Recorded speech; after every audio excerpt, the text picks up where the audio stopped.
हमारे बीच आएँ।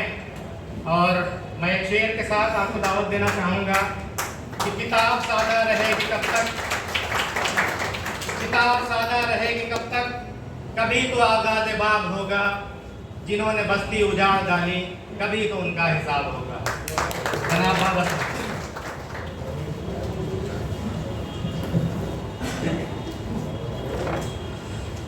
नहमदुहु व नसल्ली अला रसूलिहिल करीम अम्मा बाद फ़ाऊज़ु बिल्लाहि मिनश शैतानिर रजीम बिस्मिल्लाहिर रहमानिर रहीम। शनशी पे तशरीफ़ फरमा मोहतरम जनाब प्रोफेसर अली अमीर साहब, कौमी सदर परचम पार्टी ऑफ इंडिया, मोहतरम जनाब बच्चन साहब, नायब सदर परचम पार्टी ऑफ इंडिया, मोहतरम जनाब उमर लियाकत अली साहब, मोहतरम जनाब नाजिम साहब, राष्ट्रीय महासचिव जनरल सेक्रेटरी परचम पार्टी ऑफ इंडिया, मोहतरम जनाब उस्मान पीरजादा साहब, मोहतरम जनाब साबिर बेग साहब, और मेरे बड़े भाई मेरे हमकदम फिरोजाबाद में मोहतरम जनाब रामदास मानव जी, पूर्व प्रत्याशी फिरोजाबाद विधानसभा, जनाब चचा कुमर अब्दुल वाहिद साहब, और इस प्रोग्राम की निजामत कर रहे जनाब तनवीर साहब, और मेरे सामने बैठे अलीगढ़ की सरजमी पर बसने वाले इज्जतदार हिंदुस्तानियों, ख़वातीन व हज़रात, अस्सलाम वालेकुम व रहमतुल्लाहि व बरकातुहू। बरादरान वतन को मैं आदाब अर्ज़ करता हूँ। हम जहाँ भी रहेंगे बना लेंगे मकान अपने लिए, हमको आता है हुनर दिल में उतर जाने का। अज़ीज़ान मोहतरम, आज परचम पार्टी ऑफ इंडिया की जानिब से जो ये प्रोग्राम मुनक्किद किया गया है, इसका अहम मकसद मोहतरम जनाब मरहूम सलीम पीरजादा साहब को खिराज पेश करना है। लेकिन सवाल ये पैदा होता है कि खिराज आखिर किस सूरत में और किस अंदाज में पेश किया जाए, क्योंकि शख्सियत इतनी बड़ी थी। और ये बात मैं इसलिए कह रहा हूं कि शख्सियत क्यों बड़ी थी। सलीम पीरजादा साहब एक आम इंसान क्यों नहीं थे?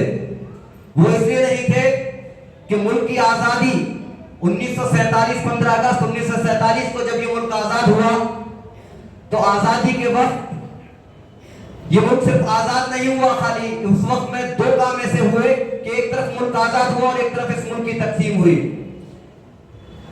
तकसीम के बाद हमें तयक्कुन दिया गया, हमारे लीडरान ने, उस वक्त के लीडरान ने हमसे ये हमें भरोसा दिया कि आपकी मजहबी शनाख्त, आपकी तालीमी पसमानगी का खात्मा और आपके तमाम मज़ाहिब के, तमाम आपके इबादतगाहों की दिफा के लिए हम आपके साथ खड़े हैं, हुकूमत आपके साथ खड़ी है।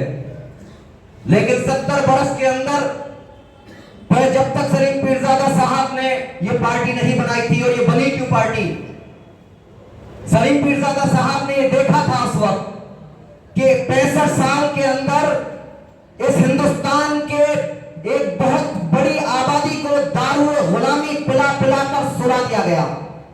और जब ये कौम सुला दी गई और कह दिया गया कि तुम माइनॉरिटी हो, तुम अल्पसंख्यक हो, इसलिए तुम्हें हमारे नीचे रहना है, हमारे सामने सर उठाकर बात मत करना, तुम्हें जो भी करना है हमारे पास आकर करो, यानी हमारी गुलामी करो।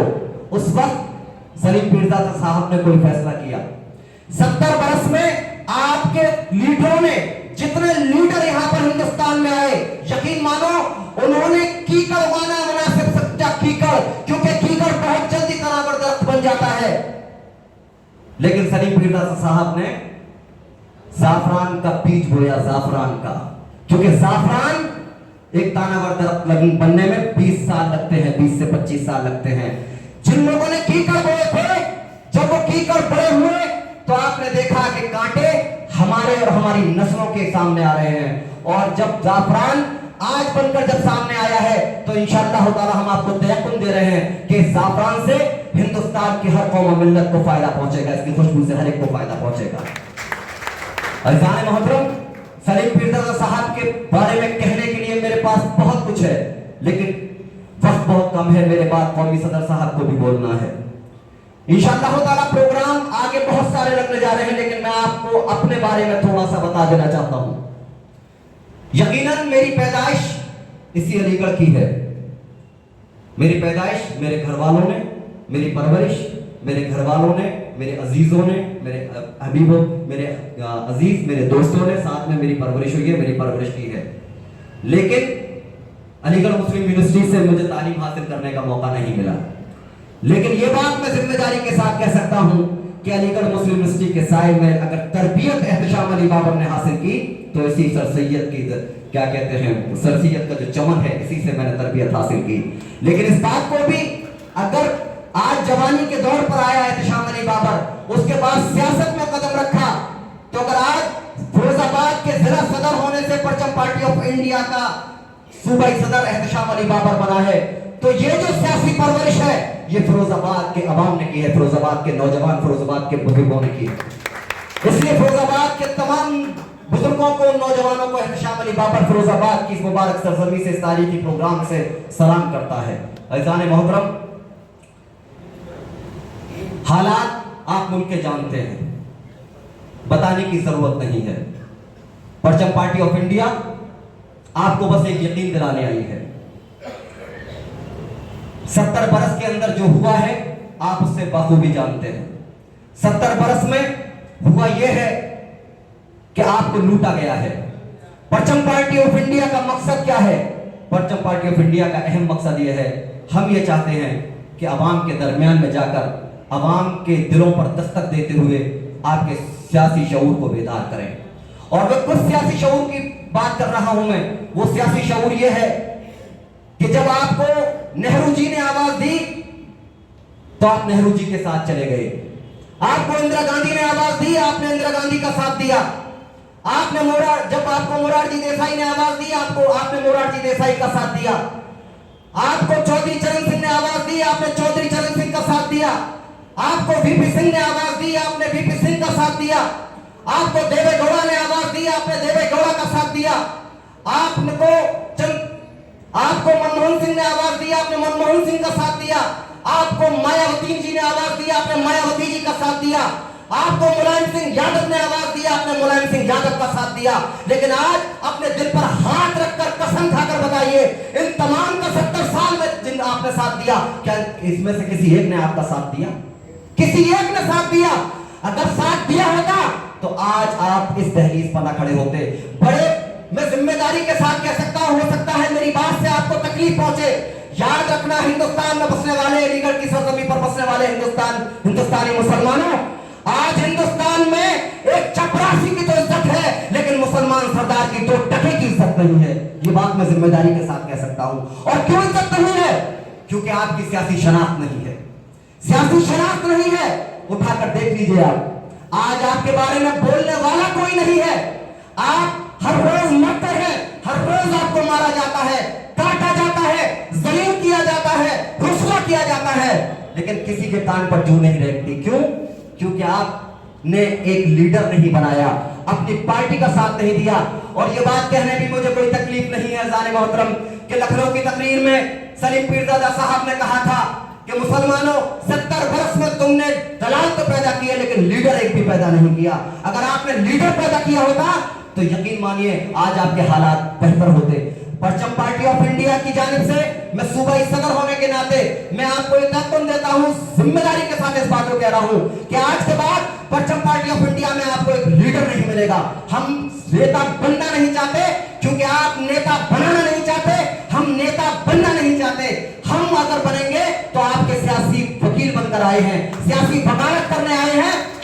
हिंदुस्तान की जमहूरियत की अदालत को मानते हुए, इस जमहूरियत को अदालत बनाते हुए, हिंदुस्तान के आईन की बुनियाद पर हम आपका मुकदमा लड़ने आए हैं।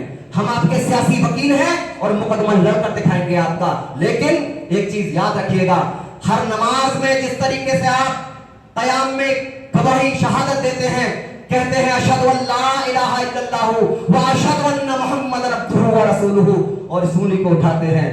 अल्लाह उसके रसूल की गवाही के बाद अगर आपने परचम पार्टी ऑफ इंडिया इसी उंगली का इस्तेमाल, इस उंगली की गवाही का इस्तेमाल परचम पार्टी ऑफ इंडिया के हक में ईवीएम पर कर दिया, तो एहतशाम अली बाबर ये नाचीज आपसे वादा कर रहा है कि आपका मुकदमा 100% हम जीत कर दिखा देंगे। ये हमारा वादा है आपसे। लेकिन आपको जुड़ना पड़ेगा। फिरोजाबाद जब मैं गया था तो लोग मुझे पागल कहा करते थे। फिरोजाबाद में शेरवानी पहनकर आ गया, घूमता है, यूं ही घूमता है, 200 वोट आएंगे, 200 वोट आएंगे, 100 वोट आएंगे।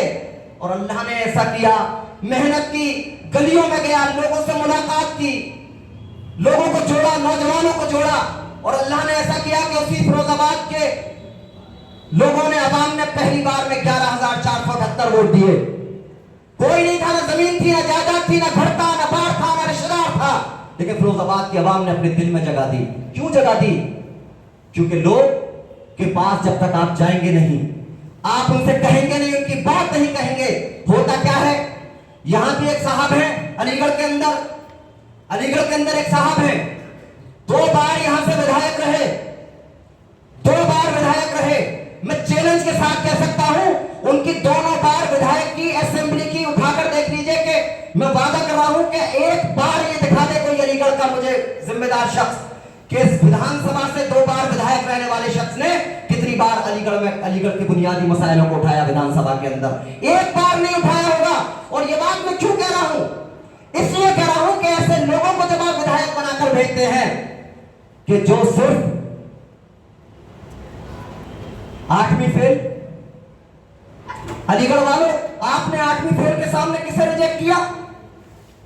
एक बाशऊर, बाकिरदार, तालीम याफ्ता शख्स को आपने एक 8वीं फेल के सामने रिजेक्ट कर दिया। और वो दानिश्वर तबका, जो दानिश्वर तबका है अलीगढ़ का, जिसने ये ऐलान किया उस वक्त खड़े होकर कि समाजवादी पार्टी के उम्मीदवार को वोट करना वाजिब है, एक दानिश्वर तबके ने पूरा फतवा दिया। तो मेरा सवाल है आपके सामने, आज आप उन लोगों को कटघरे में खड़ा करिए और पूछिए उनसे ये बात कि अगर वाजिब है तो अगर आप अल्लाह के रसूल मोहम्मद मुस्तफा सल्लल्लाहु अलैहि वसल्लम दुनिया में तशरीफ फरमा होते तो क्या समाजवादी पार्टी के झंडे के उठाने की तारीफ करते क्या तारीफ? फतवा देने वाले ये बात बताए इस बात को क्यों? क्योंकि अल्लाह के रसूल ने जब नमाज की ताकीद की तो फरमाया अगर मेरा उम्मती 3 रकात 2 रकात 4 रकात नमाज की नियत बांधेगा और अगर कोई उसके सामने उसे गुमान भी हो जाए कि कोई इंसान उससे मौत हो सकती है, ठोकर लग के गिर सकता है या आग में जल सकता है, कोई भी इससे उसे नुकसान पहुंच सकता है, तो अल्लाह के रसूल ने फरमाया नियत तोड़ो, उसकी अपनी जान बचाओ, उसकी जान बचाओ। इवन भी बेज़बान जानवर जिससे इंसान को खतरा ना हो उसके लिए अल्लाह के रसूल ने फरमाया। लेकिन अल्लाह के रसूल ने दूसरी तरफ ये फरमाया गर्दन कट जाए, जान चली जाए, लेकिन अलम ना झुकने पाए। मेरा सवाल ये है, क्या समाजवादी का अलम वो अलम था? क्या बसपा का अलम वो अलम था? क्या कांग्रेस का अलम वो अलम था? नहीं था। वो अलम अगर था तो परचम पार्टी ऑफ इंडिया का अलम था, आपको फख्र होना चाहिए था। लेकिन कोई बात नहीं, आगे आने वाले वक्त में जवाब देंगे। 2 बार विधायक रहे, क्या किया इन लोगों ने ये पता है? विधायक जो बनकर जाते हैं क्या करते हैं? वहां पर डाइस पर खड़े होंगे, मेरे नेताजी की धोती अच्छी, मेरे नेताजी का कुर्ता अच्छा, नेताजी के घर के बर्तन अच्छे, नेताजी के घर का कुत्ता अच्छा, नेताजी वैसे बुनियादी मसाइल की आवाज नहीं उठाएंगे। क्यों नहीं उठाएंगे? क्योंकि पीछे से हंटर लगा रहता है, अगर बोले तो अपना टिकट काट देंगे, टिकट घर पर रख लेना अपना, हम टिकट नहीं देंगे। समाजवादी पार्टी का महानगर अध्यक्ष रहा हूं, बहुत करीब से देखा है, बहुत करीब से लात मार कर आया हूं समाजवादी पार्टी में। क्यों लात मार कर आया ये भी सुनिए आप। लोग ओहदे और टिकट के लिए पीछे घूमते हैं नेताओं के। अगर यही करना होता, मैं भी इंसान हूं, ये भी इंसान है, तमाम लोग, हम लोग, हमारी भी ख्वाहिश है कि गाड़ियों में घूमे, बड़े बड़े प्रोग्रामों में जाए, बड़े बड़े डाइसों पर बैठे, सब कुछ लात मार कर आए। तो क्यों आए? वो इसलिए आए क्योंकि आपकी मोहब्बत, आपकी, क्योंकि कल मरकर जब जाएंगे तो यकीन मानना अल्लाह के सामने शक्ल दिखाने के काबिल नहीं रहेंगे, हरगिज़ नहीं रहेंगे। यूं नहीं रहेंगे क्योंकि हमारे भेजने का मकसद ये नहीं था। हमारा मकसद ये नहीं था कि नेताजी की सिर्फ बात करते रहे, नेताजी की तारीफ करते रहे, बहन जी की तारीफ करते रहे, इसके अलावा कुछ नहीं। अवाम वोट दे, अवाम के मसाइल बिल्कुल सिरे से खारिज कर दिए जाए। नहीं जाने मोहतरम, हमें बदलना पड़ेगा, हमें बदलना पड़ेगा। सीए का वक्त था, इसी अलीगढ़ मुस्लिम यूनिवर्सिटी में लाठीचार्ज हो रही थी, 16 दिसंबर सन 2019 अलीगढ़ में था मैं। यहां से निकलते ही समाजवादी पार्टी के राष्ट्रीय नेता को मैंने फोन किया। मैंने कहा हुजूर, अलीगढ़ मुस्लिम यूनिवर्सिटी के नौजवानों पर लाठीचार्ज हो रही है, एक नौजवान की गोली लगी है, आप मुझे इजाजत दीजिए बोलने की, आप मुझे इजाजत दीजिए, मैं बोलना चाहता हूं। तो उस राष्ट्रीय लीडर ने मुझसे कहा, बाबर साहब, अगर आप बोले तो बीजेपी इसे हिंदू मुस्लिम बना देगी, इसलिए आप खामोश रहिए।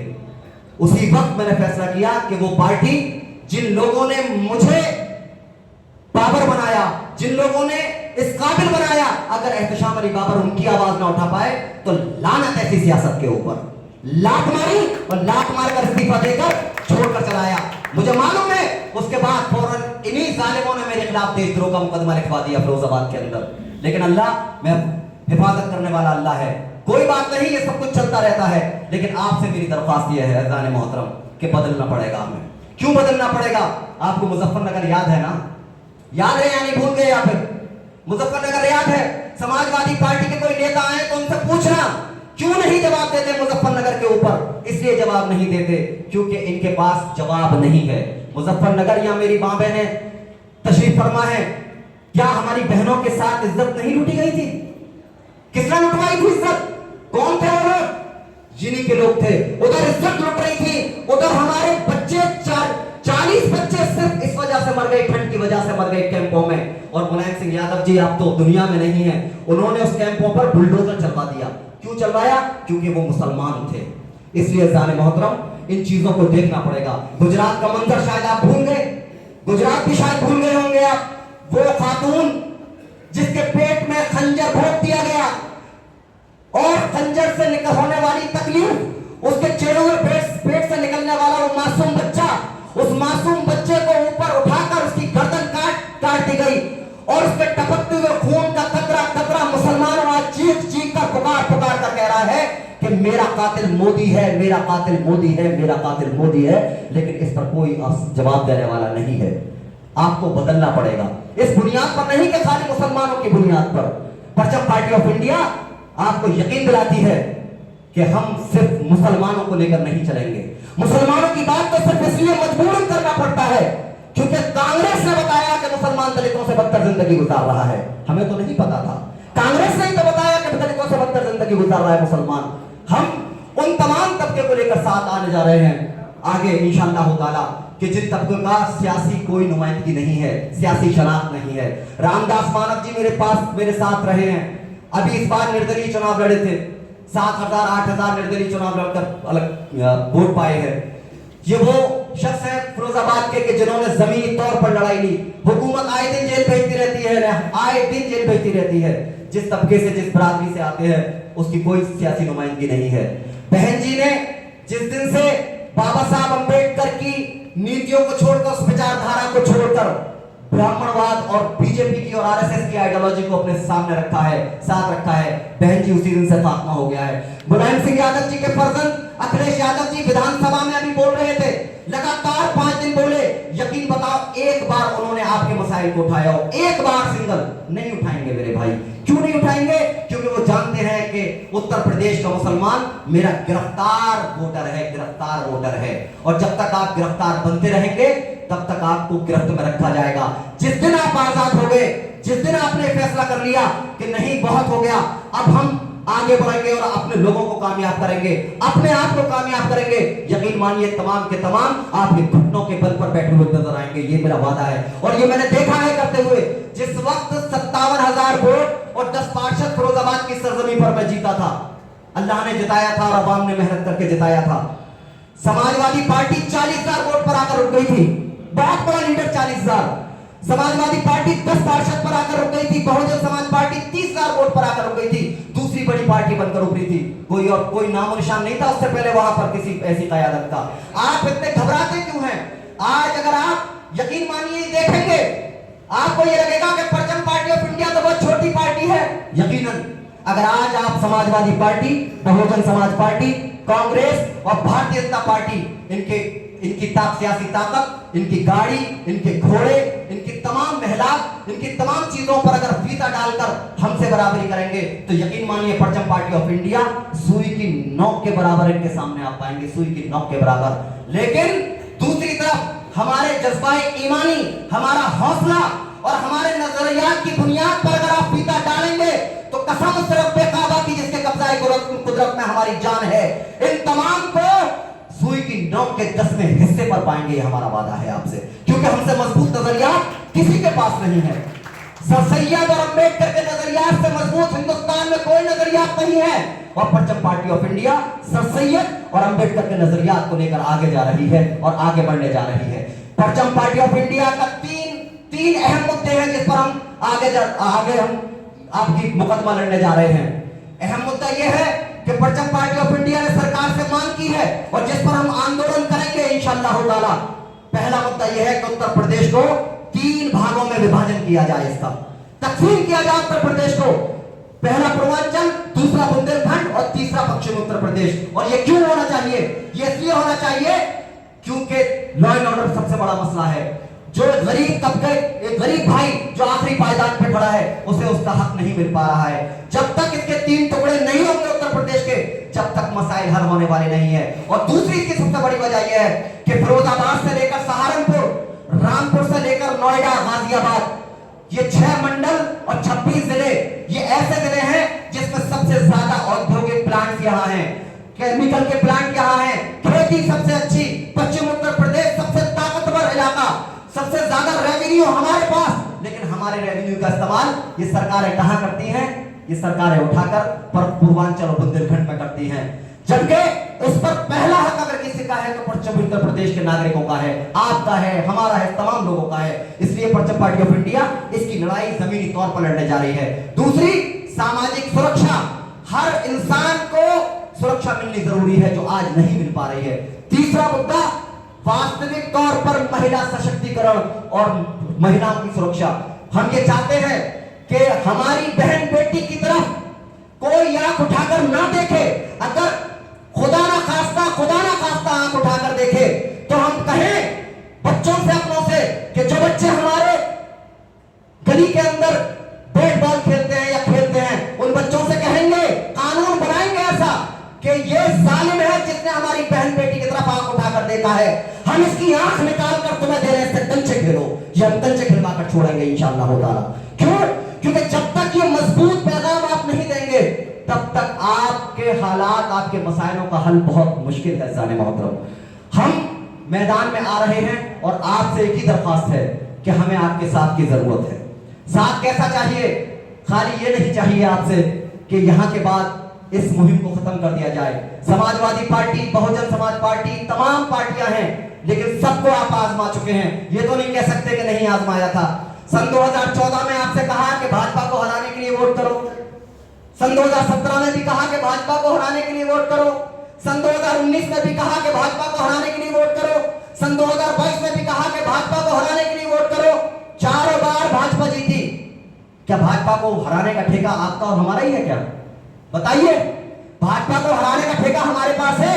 हमारे पास नहीं है भाजपा को हराने का। भाजपा को हराने की जिम्मेदारी अब मुलायम सिंह यादव जी के फर्जंद की है। भाजपा को हराने की जिम्मेदारी बहन मायावती जी की है। भाजपा को हराने की जिम्मेदारी राहुल गांधी जी की है। और देखिए आप, नासिर जुनैद को जलाकर खाक कर दिया गया।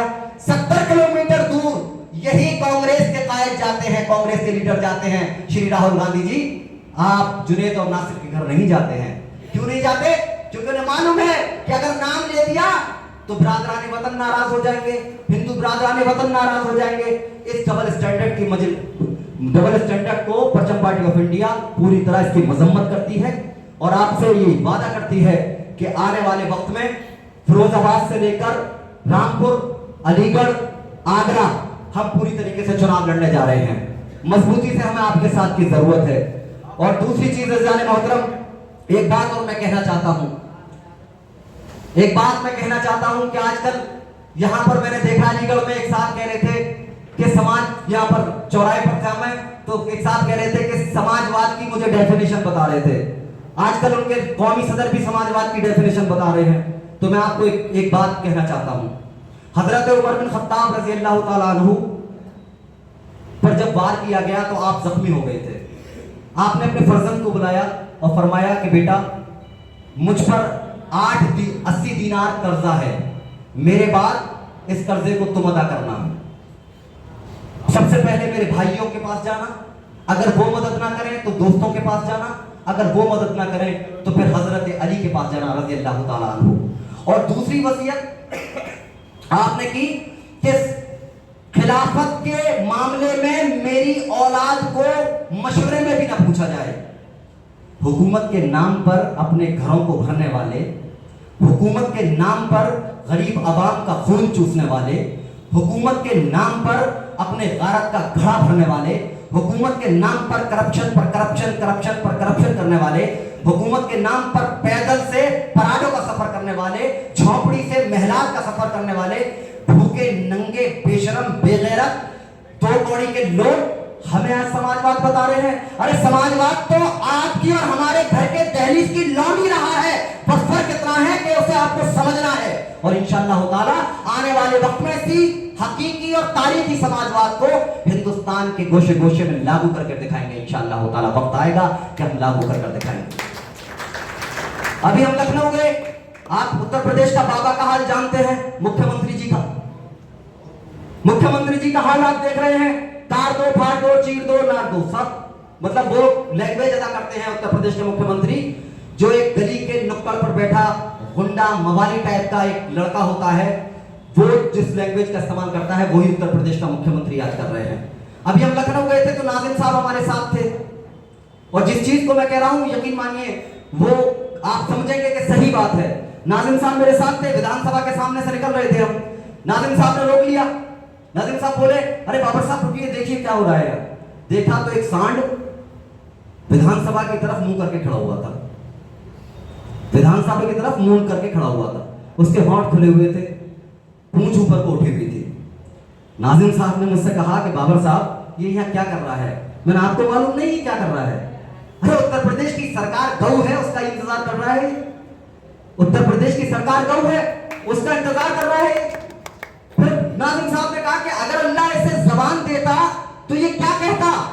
तो मैंने कहा कि यही कह रहा होता अगर अल्लाह ने जबान दी होती कि जिंदा रहने के लिए तेरी कसम एक मुलाकात जरूरी है सनम।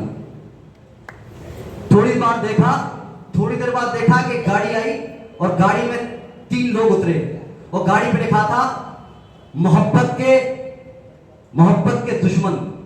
3 लोग उतरे और उन्होंने डंडा बजाना शुरू कर दिया उसके ऊपर। उस सांड पर डंडा पड़ा, एक कुत्ते का जोड़ा बैठा था, कुत्ते पहले भाग लिए वहां से। सांड पर डंडा पड़ा तो सांड थोड़ा दूर आकर जाकर खड़ा हुआ, फिर उनकी तरफ नजर मिलाकर देखी जिन्होंने डंडा बजाया था। तो नाज़िम साहब ने कहा, बाबर साहब अब ये क्या सोच रहा होगा? मैंने कहा अब यही सोच रहा होगा कि तड़प तड़प के इस दिल से आह निकलती गई, ऐसी सजा दी प्यार की, ऐसा क्या गुनाह किया कि पिट गए और पिट गए और पिट गए। ये बात मैं क्यों कह रहा हूं? मोदी जी ने कहा था कि न खाऊंगा न खाने दूंगा, और उत्तर प्रदेश के मुख्यमंत्री कहते हैं न किया है न करने दूंगा, न किया है न करने दूंगा। ये आप एक बात बताइए कि चाहे कोई सा भी आपका यहां पर वो हो, पार्क हो या कोई भी होटल हो, अगर कोई कपल जाकर, कोई जोड़ा जाकर वहां बैठ जाता है तो पुलिस आती है और उनसे आकर टॉर्चर करना शुरू करती है। आप जानते हैं हिंदुस्तान का कल्चर कैसा है। हिंदुस्तान में मोहब्बत करना कोई गुनाह तो नहीं है, लेकिन इन्होंने गुनाह बना दिया कि मोहब्बत मत करो, कुछ भी करो, उत्तर प्रदेश में मोहब्बत मत करो। और अभी आपने देखा होगा विधानसभा में मुख्यमंत्री ने क्या क्या बोला। बहुत तफसीली बातें हैं जो बाद में की जा सकती है इंशाअल्लाह ताला, लेकिन आखिरी, क्योंकि मेरे बाद मैं अपनी तकरीर को खत्म करूंगा, बहुत जल्दी बड़े प्रोग्राम लगने जा रहे हैं। आखिर में मैं एक बात कहूंगा, ये मेरे दिल के जज्बात हैं, ये शायर का शायराना ख्याल नहीं है। इस बात को रख के मैं अपनी बात को खत्म करूंगा कि हिंदुस्तान को बर्बाद करने वाला वो बेशरम बेईमान है, गुजरात की सरजमी पर जिसने कराया कत्लेआम है। मन की बात करने वाला वो झूठा इंसान है, मन की बात करने वाला वो झूठा इंसान है जिसका 56 इंच का सीना नहीं बल्कि 72 इंच की जबान है। सबका साथ, सबका विकास, सबका विश्वास कह देना तो बहुत आसान है। हम तो पहले भी परेशान थे, आज भी परेशान है, अब तो सिर्फ भक्तों को आराम है, अब तो सिर्फ भक्तों को आराम है। आज गरीब के पास न खाने को रोटी है, न पहनने को कपड़ा है, न सर छुपाने को मकान है, लेकिन बेगैरत चीख चीख कर कह रहे हैं कि देश का चौकीदार महान है। मुस्लिम खवातीनों का हक दिलाने का देता वो फरमान है जो साबरमती के तट पर बैठी अपनी लैला का हक देने में नाकाम है। आज मुल्क में अडानी खुश, अंबानी खुश, गोगई खुश, सादी प्रज्ञा ठाकुर खुश, असीमानंद कोई बहुत आराम है, फौजी परेशान, नौजवान परेशान, मजदूर परेशान, अरे निकम्मो परेशान तो खुदकुशी कर रहा, पुलिस की गोली खाकर मरने वाला वो देश का किसान है। हर रोज गद्दार कहकर और आतंकी कहकर हमें किया जाता बदनाम है, जबकि इस मुल्क की जंग आजादी में हमारे बुजुर्गों ने दी अपनी जान है। इस मुल्क के चप्पे चप्पे पर हमारे असलाफ की यादगार के निशान है। इस मुल्क को ताजमहल की खूबसूरती देने वाला मुसलमान है, लाल किले की शान और शौकत देने वाला मुसलमान है, कुतुब मीनार की बुलंदी देने वाला मुसलमान है, सारे जहां से अच्छा हिंदू सभा हमारा तराना लिखने वाला मुसलमान है, गांधी को महात्मा का लक़ब देने वाला मुसलमान है, श्री राम को इमाम हिंद का मर्तबा देने वाला मुसलमान है। इस मुल्क को मिसाइल की ताकत से नवाजने वाला अब्दुल कलाम है। इस मुल्क को ऑस्कर जिताने वाला ए.आर. रहमान है। अगर बॉल हाथ में आई तो बीच की गिल्ली उड़ाने वाला जहीर खान है, और बल्ला हाथ में आया तो छक्के उड़ाने वाला यूसुफ पठान है। अपनी बांसुरी की धुन पर मदहोश कर देने वाला उस्ताद बिस्मिल्लाह खान है, और पाकिस्तान के टैंकों के पर उड़ाने वाला वीर अब्दुल हमीद भी मुसलमान है, और इस वतन के वास्ते नौशेरा घाटी पर शहीद होने वाला ब्रिगेडियर उस्मान है। इस देश का एक कब्रिस्तान वतन अजीज हिंदुस्तान से हमारी मोहब्बत की पहचान है। सुन लो देशभक्ति सिखाने वालों, ये हमारी वतन अजीज हिंदुस्तान से वफादारी की अजीम दास्तान है। अरे खाकी नेकर वालों, तुम्हारा इतिहास तो अंग्रेजों का गुलाम है, तुम्हारा इतिहास तो अंग्रेजों का गुलाम है। नफरत फैलाना ही तो तुम्हारा पुराना काम है। तुम्हारे हाथ में बंदूक है, बम है, तीर कमान है, तुम्हारे हाथ में ही इस मुल्क के अवाम के लहू का, बेकसूर अवाम के लहू का जाम है। इस मुल्क को हिंदू राष्ट्र बनाना तुम्हारा ख्वाब, तुम्हारा अरमान है, लेकिन इस रास्ते में अटूट दीवार बनकर खड़ा वो भारत का संविधान है, वो भारत का संविधान है। आज अंबेडकर के मानने वालों का हो रहा इस मुल्क में अपमान है, और गांधी के कातलों का हो रहा इस मुल्क में सम्मान है, और जो भारत में गौडसे की पूजा करे वो आतंकवादी की नाजायज संतान है, नाजायज संतान है। लेकिन चाय वाला ये सब जानकर भी अनजान है, उसके पास तो बचा सिर्फ एक काम है, अवाम के पैसे से ले रहा जहां की उड़ान है। 10 लाख का सूट पहनकर अपने आप को फकीर कहने वाला ये फकीर सुबह को लंदन है तो शाम को पाकिस्तान है, क्योंकि नवाज शरीफ से इसकी पुरानी जान पहचान है। अंग्रेज तो चले गए, अंग्रेज तो चले गए, ये चौकीदार ही बना रहा इस मुल्क को आर्थिक और सामाजिक गुलाम है। मगर अफसोस ये देखकर भी खामोश आज हिंदुस्तान की अवाम है। क्या इन जालिमों के जुल्म का शिकार होना और सेकुलरिज्म का बोझ ढोना सिर्फ हमारा ही काम है? अगर ये सच है तो आज हिंदुस्तान का नौजवान करता ये ऐलान है कि ना हम झुकेंगे, ना हम रुकेंगे, ना हम डरेंगे, अब हम लड़ेंगे। अब होने तो जो होगा हमारा अंजाम है, अंजाम की परवाह नहीं, क्योंकि यजीदियों से टकराना तो हुसैनियों की पहचान है। अपने बुजुर्गों की तरह हमारा भी अरमान है कि सर पर बना है कफन, दिल में कुरान और हाथ में संविधान है। सरजमीन हिंदुस्तान तेरी आन बान शान, तेरी इज्जत आबरू के लिए जान कुर्बान है। आज भरी महफिल में ये दीवाना तुम्हें देता एक ज़बान है कि अल्लाह की रजा, नामूस रसूल, अवाम की खुशनुदी अब और वतन की बका के लिए लड़ते लड़ते मर जाना बाबर का ईमान है। वाखिर दावाना अल्हम्दुलिल्लाहि रब्बिल आलमीन। अस्सलाम वालेकुम व रहमतुल्लाहि व बरकातहू।